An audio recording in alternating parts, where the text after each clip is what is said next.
എടി മനു കല്യാണം വിളിച്ചാ? അവൻ വന്ന് കല്യാണം വിളിച്ചിണ്ടായി. അവൻ അവന്റെ മുറപ്പണിനെ കല്യാണം കഴിക്കണം പറഞ്ഞിട്ടാണ് നിക്കണ്ടായിരുന്നേ. എന്നിട്ട് ഇപ്പൊ പുറം നാട്ടിലെ ഏതോ ഒരു പെണ്ണിനെ കല്യാണം കഴിക്കണേ. ആർക്കാരൊക്കെയാ വിധിച്ചെന്ന് പറയാൻ പറ്റില്ലല്ല.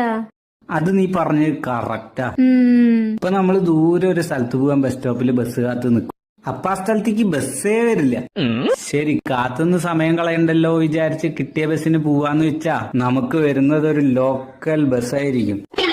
ശരി, ലോക്കലെങ്കിൽ ലോക്കല് കേറി പകുതി ദൂരെ എത്തിയിട്ടുണ്ടാവുള്ളൂ. അപ്പൊ നമ്മളെ ക്രോസ് ചെയ്തൊരു സൂപ്പർ ഫാസ്റ്റ് പോവും. അപ്പൊ നമ്മുടെ മനസ്സ് പറയും കുറച്ചു നേരം കൂടെ കാത്തു നിന്നിരുന്നെങ്കിൽ സൂപ്പർ ഫാസ്റ്റിലെ പോവായിരുന്നു. ഹലോ ലോക്കലെങ്കിൽ ലോക്കല് നമുക്ക് വിധിച്ചത് അതായിരിക്കും. ചേട്ടനൊരു ലോക്കൽ ബസ് എങ്കിൽ കിട്ടി. എനിക്ക് കിട്ടിയത് ഒരു മൂട്ട ബസ്. അതില് കേറി ഞാൻ പെട്ടപ്പാട് ഓടോന്നറിയില്ല. എപ്പ